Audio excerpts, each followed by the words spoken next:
starting at around 2008 or 9, New York just started getting hammered with weed from California. Yeah.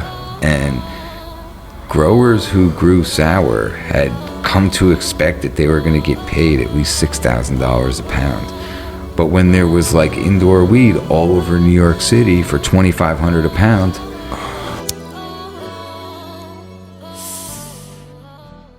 Welcome to Stage 1 Podcast, Stoop to Store, Legacy to Legal. Here with my man Jason LRX, Scotty Knox, what up, and the man himself, AJ Sour Diesel. Hello.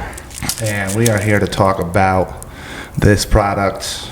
I mean, just in general, New York cannabis and how far we've come, and the importance of Sour Diesel as a strain in New York cannabis, and from like a long time ago before it was legal, and just ask the guy who brought this, who's like known as the man behind this myth of a plant that we've all been chasing for the last decade, and now he's bringing it back to the market with Flower House. So thank you very much for joining us, AJ. We really appreciate you being here. This is amazing. Yeah, and so let's just want to start out by asking you about the importance of Lark Street, because we talked a little bit before the show about that, and so I really kind of want to dive into the importance of Lark Street, because I'm from Lark Street. So when you mentioned that Sour Diesel and Lark Street have a link, I was very, like, it piqued my interest. I'm like, oh man, I need to hear about this. So any you want to care to elaborate on that for me? Well, yeah, sure. I guess back in like 1992, a couple friends of mine and I were living in the city, and occasionally we would come up to Albany to see, you know, Fish concerts at the Palace or something like that, you know. Yeah. And so I think 92 or maybe it was early 93, Fish was playing like a 2-night run at the Palace, and so my friend Colin said he knew these guys who lived in Albany and that they'd be at the show and that we could stay at their house, you know, so we could take the train up here or drive or whatever we did, but like we wouldn't have to go all the way back down to the city. We could stay up here. So that was the first time I met the Albany crew guys. Yeah. And they had an apartment on Lark Street. And so I met those guys after the Fish show the first night, and I stayed at their house on Lark Street. And eventually, you know, I would get to know those guys real well because they would come down to the city. I was always finding good weed in the city, so I would like hook them up with head nugs sometimes. You know, yeah. They'd always stop and see me if they were in New York, and and then eventually they became like a group of guys that I hung out with on Grateful Dead tour, you know, throughout the next 2 years. And it was really like during that time that I started hanging out with those guys that not only was getting like good weed so important, but it was like super competitive, like to like always like flex and be like, yo, I got, you know, like whoever everybody ran to, it was like we didn't have the Cannabis Cup, all right? It's if you're all at my apartment, I won first place, you know? So so we all kind of like, through our communally, we placed an even higher value on good weed, to the point where it became the most important thing in all of our lives, was like getting that good weed. Yeah. And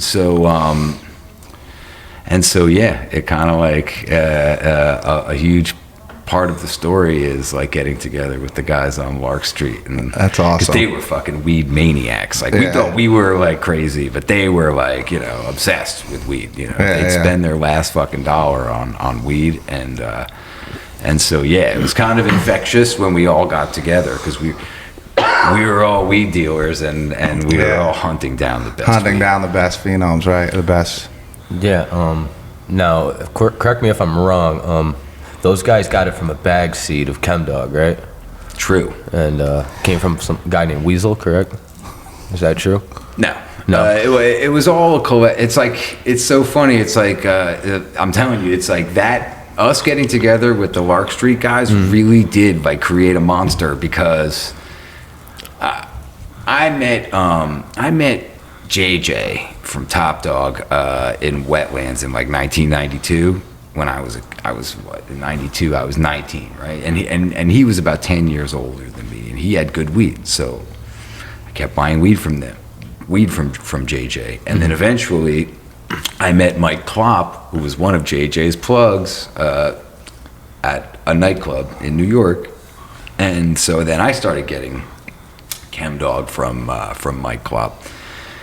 And then I would get the Chemdog, and then I would call the Albany kids. And I didn't even make money off them, right? Yeah, for me, it was like, I just want that. I want to be like, yo, come on over. I got that. Diesel. Yeah. So basically, they started coming to see me every time I got they get in their cars, drive from Albany down to New York City. Yeah. The second I said it's here. So I remember those days, man. I was in 1994. I was spending the summer living in Amsterdam, and so one of the Albany kids was like fiending for the diesel, so he decided that he was going to go down to the same nightclub, because I told him I met this guy at the club. So he went down to the same club, which is Wetlands, and he just staked that place out, and he shook that place out until eventually he found the guy. And once that happened, then he started getting diesel from him too. Yeah. At first it was like me and JJ fighting over it, and now this dude V, now he's getting it too. So we're like, oh, why are you gonna give him any? And so we were so competitive, and and so when I got back from Amsterdam, I had a friend who had diplomatic immunity, so I mailed him a kilo from Amsterdam. So when I got back, it was waiting for me, and so I was running around with a kilo of really good weed that I bought. That I found over there. And I saw Mike Klopp, the Weasel, right, in Central Park, and I showed it to him. And I'd just gotten back from living there, and I'm like, oh, damn, you should go there. It's so great, man. I can't, and he was asking about seeds and what strains and what he could acquire there potentially. And I was like, dude, you just got to go there and check it out. So he flew to Amsterdam a couple days later and came back with a whole slew of seeds. And so, yeah, there's like, maybe like 5 or 6, potential fathers of the seeds that got out to me, that got out to V, and another guy who were living up here. And so we all automatically were like, well, we got to start growing weed now, because we need to have as much diesel as possible. So we all went out and got grow lights and started growing weed just because we had these seeds. And so I had one seed that I started growing, and I, in like a doorman building in Manhattan, and then where I was living, and then V and M up in who had rented a house and moved from Albany to the Catskills to build a grow. They were growing their plants, which they were calling Diesel 1 and Diesel 2. And when you talk to them, they think they think Diesel 2 pollinated Diesel 1, despite that they were both females, because Diesel 2 had a couple tendency to make male flowers, and it was from a Diesel 1 harvest somewhere in the Catskills that I think it might have been Wyndham or Tannersville. A couple or 2 or 3 other seeds were born, And it was one of those seeds that became the sour diesel, which Wow. was planted in Schenectady. Which was planted in Schenectady. Oh, wow, that's Shout out right. to- Schenectady. Yeah, for real. That's where he lives. Yeah, that's where I'm at Staten right now. Island, you know, I mean, Hunter when that- Mountain, Schenectady. Right. So when like when the like city and upstate connect, it's the destined Emerald for great Triangle things. of Yeah, New York New State. York State. Seriously. I have a question for you, kind of related to what we were just talking about. How did you come up with the name Sour Diesel? Well, we used to sell. There used to be this guy Larry, who owned wetlands, right? And we worked. Me and my friends, we worked in the Echo office downstairs, so we knew Larry.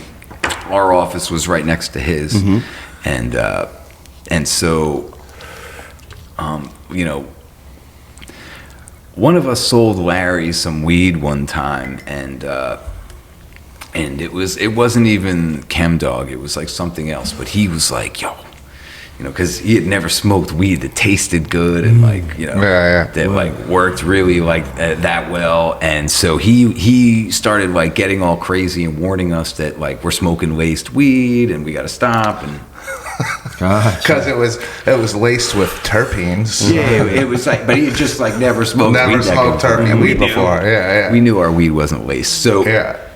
So, so it just made me nervous, like, because I'd gotten that reaction from other people before. People weren't aware of, like, you know, like, good quality weed and what it's actually supposed to be like. Their whole concept of it was like Mexican weed. In early 90s, yeah, and then And Colombian early weed, mid 90s, right? yeah, So- bricked up. Or BC and- weed too. If they were lucky, then, you know. Yeah, but you but- probably yeah. didn't even see BC weed unless you already knew what weed looked like, you know? Right, So, yeah, it's true. So I decided to call it the Diesel because I just didn't want to. It was such a good thing, and I didn't want it to be spoiled by the fact that it had the word chem in it, because people thought that like Yeah. chemicals. people were Chemical, treating weed yeah. with chemicals. That's what when I say GMO. Well, there's people in the dispensary here about GMO. They're like, wait. Yeah, I'm not no, too I sure don't- about that. Yeah, I don't want that. Like, I'm like, no, that's the name of the strain. It's the name of the strain. You tell them it's Yeah. garlic, Yeah, mushroom, onions, and then they're like, oh, okay. So I changed it to the Diesel. So we called all the iterations that came out of Chemdog Diesel because people were like fanatical and crazy. They're like, I want the Diesel, I want the Diesel. So you didn't bother explaining this is a seed of the Diesel. You're like, does it have that gas smell? This is the Diesel. Oh, yeah, this is what I want. So I called it the Diesel, and it was the Albany kids who.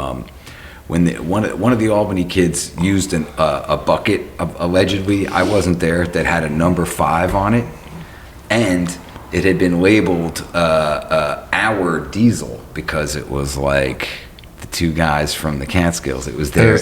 This is their our Diesel. This is It's our like Diesel, because yeah. we made these seeds from Diesel 2 and Diesel 1, right? Right. So this is our Diesel, and Wow. but someone who was visiting the grow saw that there was like a 5 on the bucket, and then it said our Diesel, and the guy said, "What's sour Diesel?" Oh, wow. And that's literally That's how it was named. That's amazing. I wasn't fucking there, but sick. That's the you know, story. that's Yeah. the first-hand story of how it all played Wow. out. So it's really Wow. sour with a 5. It's our, yeah. The sour with the 5. That's sick. That's super dope. Yeah, man. But it's just, but like, it was the perfect name because it did make everyone sour. It spoiled relationships. It made people. Everyone what was I heard. mad at Yeah, everyone that's what I because heard. of the The sour. name Because of the was behind sour. Wow. It's like, Yeah. oh, you gave this guy sour, but you didn't give me any. You know, It's so shit. funny that the sour, it but was- the sour is like that has that side of it, and then there's like the debate of like sour or haze for New York strains. It's like one of the top New York strains, legendary of all time, and you have like rappers debating like, is sour, what's the best one, sour or haze? You know, it's Sure. like yeah, Definitely. and it's like it's always in the top. It's all fun and contender, games because though, they you know? love sour and haze. Exactly, You know what I'm saying? exactly, The real exactly. war is like between like sour and haze and OG. Right, You know, exactly, it's like- exactly. It's like, and then everybody loves it all, and nobody's hating on any of it. It's just like, it's like all Yeah, what's fun. better, what's sour or OG? Like it's that competitiveness that you were talking about, though, you know. And it's like Yeah. even in the world, but it's like sour is always a contender. You know It's what like I'm saying? Kendrick versus Cole. Right. Because if you like Kendrick, you like Cole, and if you like Cole, you like Kendrick. But people like to put them next to each other. So And it's say like who's better. Yeah, you know what I mean? So it's the Yeah. weed version of that. Yeah.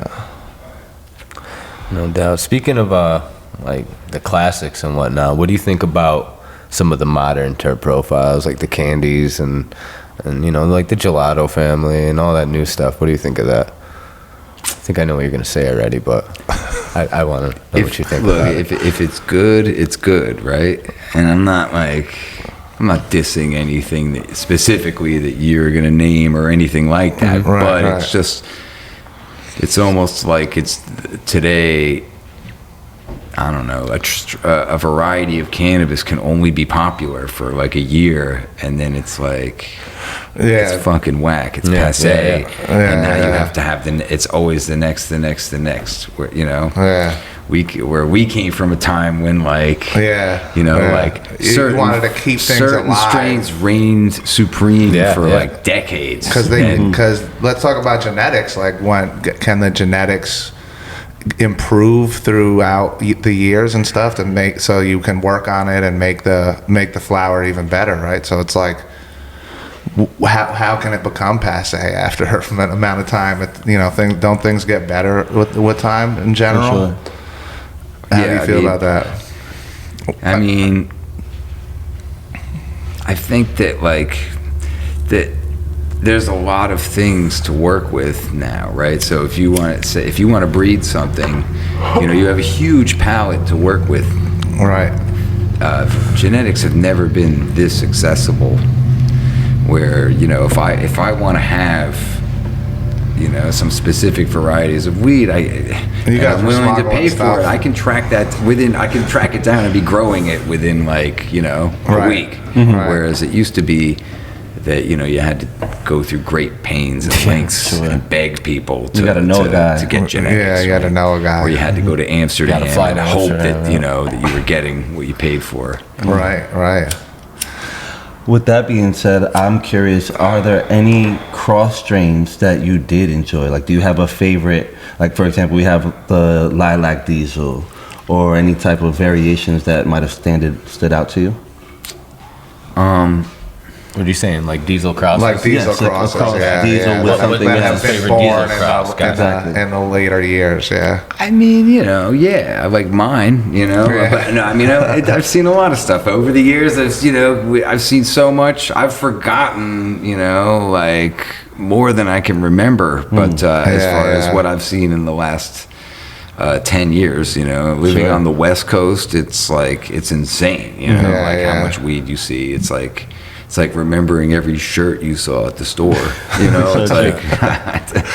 Not gonna happen. But yeah, you know, there's been, you know, good things. I like you know who makes great shit is Heady Monster. You guys know who he is? The Pink Starburst. Okay. That's a great sour cross. Yeah. Yeah, I mean, but people, especially because, you know, it's me. Like when Right. people see me, I guess, and it's, you know, sometimes if they're into sour, they probably recognize me and they come up to me and they're like, "Yo, check this out." You Yeah, know, so yeah, like yes. people You show probably me tried, so much. so much different And it's sour great. diesel. So yeah, and it's great, you know, and anytime I can smell sour in anything, it's great. And you're like, oh, it's in there, definitely. And that's always like the test, like the smell test. Is it in there? I don't know, man. And when it's in there, you're like, but this cut right here, you're like, this is it. You know, it's like, yeah, it's not in there. This is it right here. So we're real excited to have you in here. How important is the genetics in terms of where you're growing, like regionally? So like, you know, so for example, sour is up from here. It's from New York. It's from, I know it was grown indoors mainly, but you're still battling all sorts of New York bullshit when you're growing your weed here. So Yeah, no, I mean, I think that I noticed that it's different. Every time things change, it's different. Living in California, the sour grew different water. right. And also, I mean, I've changed lights like 3 times since I left New York, you know? I mean, I've grown through like every iteration of grow light. You know, we went from the old magnetic heavy ballasts to digital ballasts, and I saw a qualitative change in Right. the way things grew from that. It changed the way the bulb lights up, and then going into all the different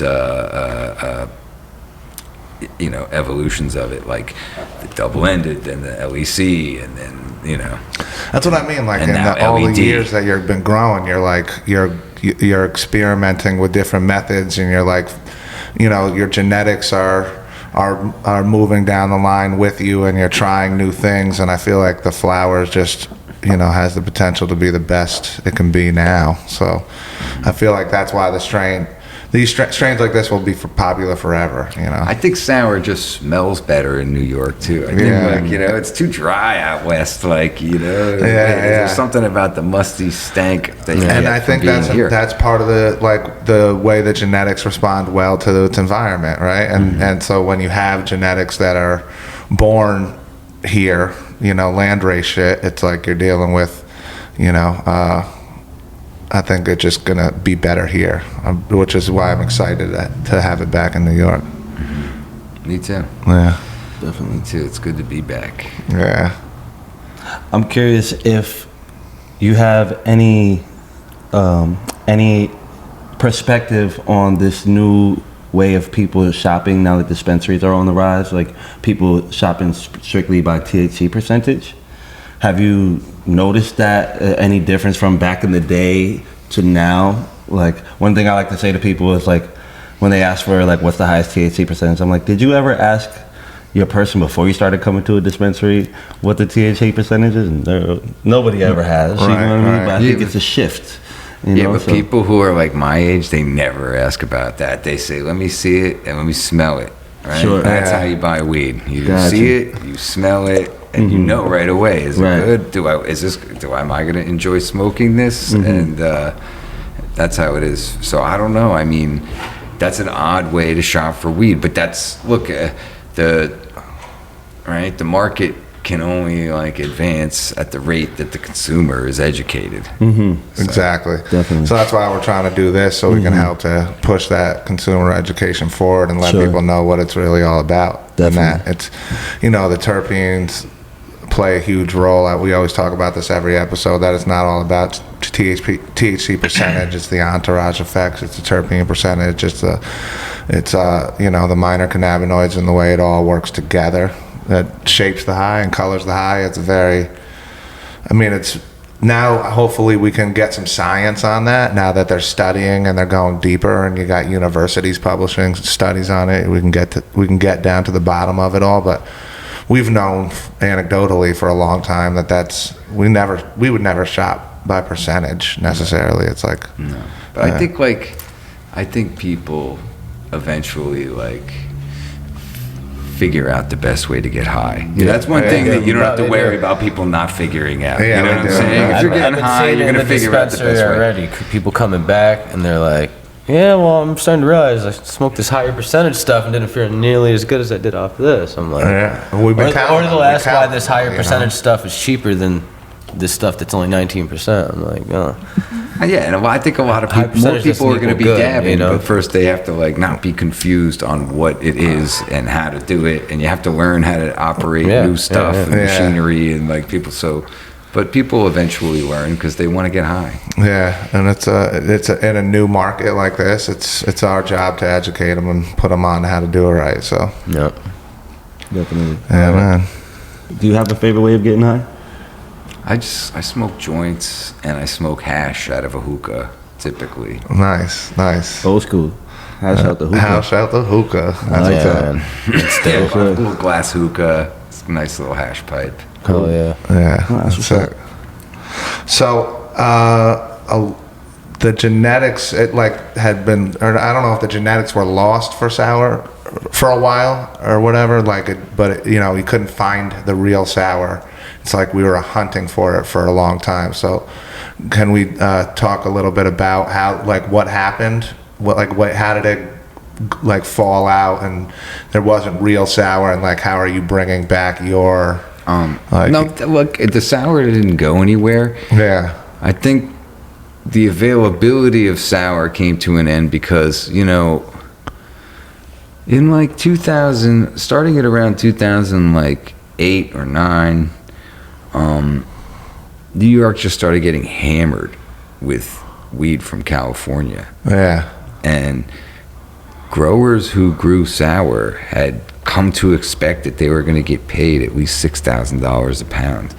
But when there was like indoor weed all over New York City for $2,500 a pound, right. I just think that like a lot of these systems were built upon a $5,000 to $6,000 pound guarantee, and when they couldn't afford to stay in business and sell weed, it wasn't worth it. They found a new racket. Right. There was like organized crime syndicates were manufacturing weed instead of doing other drugs because it was easier and made more profitable. You know, I mean, I certainly built my fair share of like commercial grows for people back in the day because, you know, I mean, I was like a consultant for hire if people wanted. Yeah, why not? That, right? Like, there's money in there's money in that right now. Like, there's like legal money in that right now. You know, like the commercial grows that are coming online need consultants to teach them how to fucking grow weed. Some of them, like, to be honest with you. So, you know, that's the fact that you're like so far ahead of the curve. You're doing that.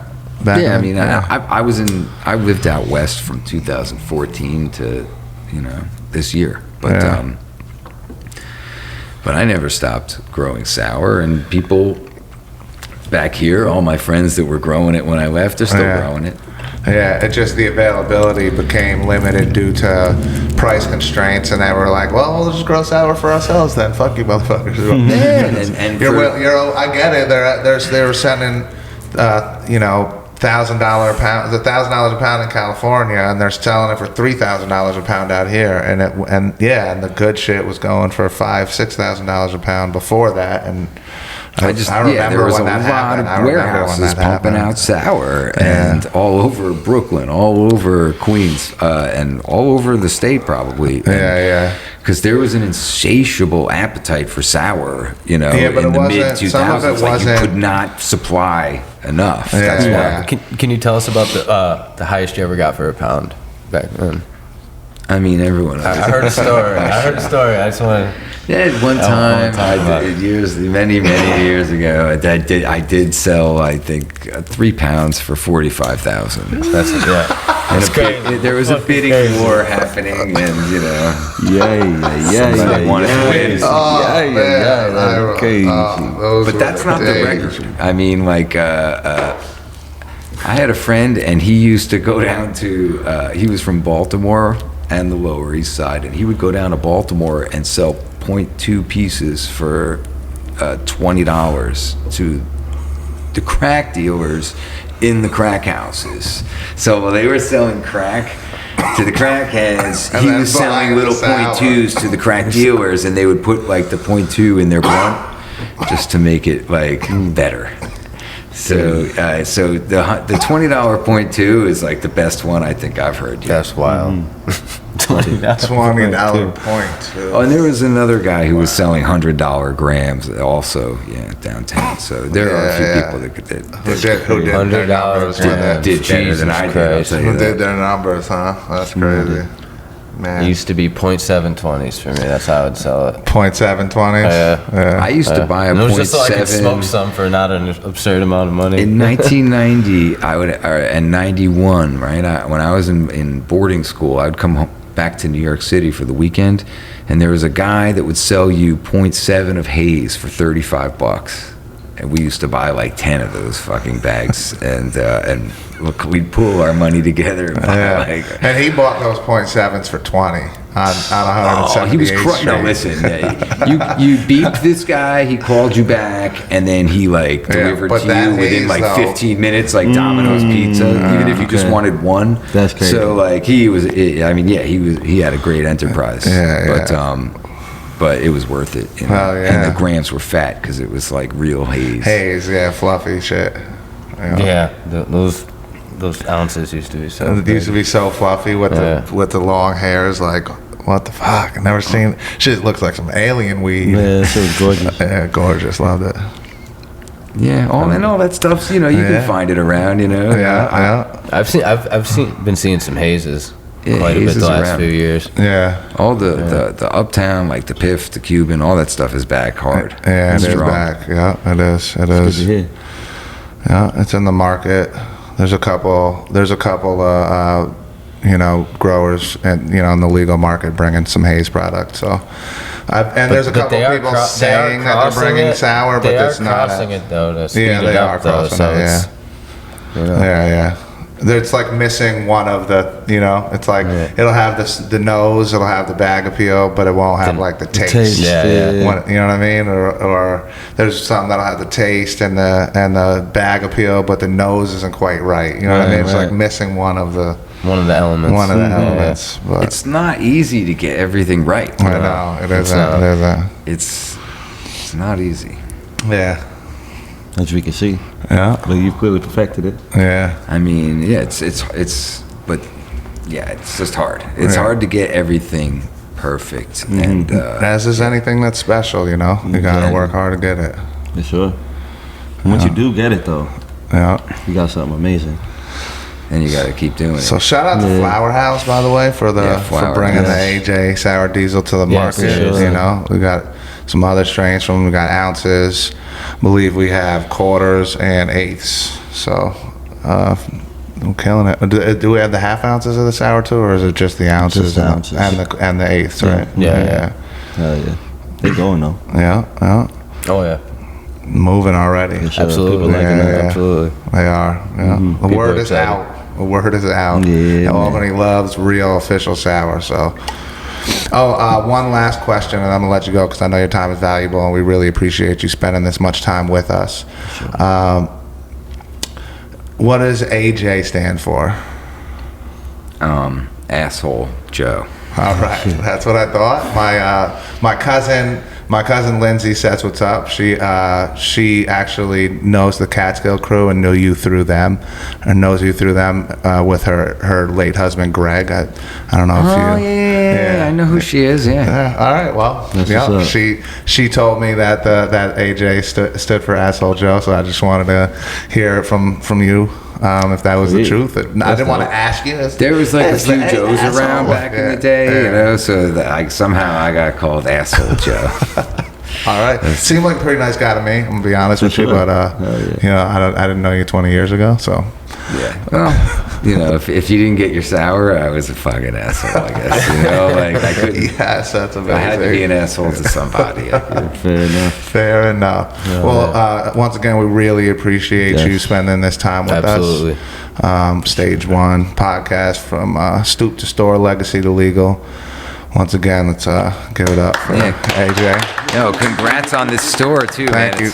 It's booming in there. It Yeah, looks we're great. definitely blessed. We're happy to be serving the community that we are. Everybody's really great. And we're just hoping to keep doing it for as long as possible. And I think with products like AJ Sour coming to market, we're not going to have too hard a time keeping people coming back for more. So, all right. All right, guys. You guys got to get back to work. Usually we do this after work. Right now we're literally doing it during work. Yeah, that's a So fact. shout out to Jay and Scotty for taking their time out of their busy schedule. That's why I didn't have the wine today. I got to go back. Yeah, gotta go back. Bad wine, but Facts. Buddha Buddha. All right, peace, y'all. All right, peace. Thanks. Thank you, both of y'all, everybody. Rap deals.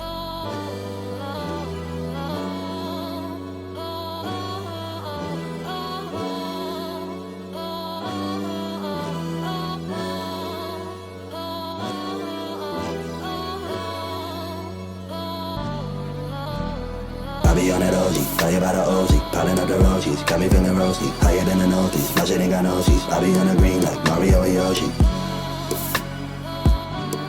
Mario and Yoshi.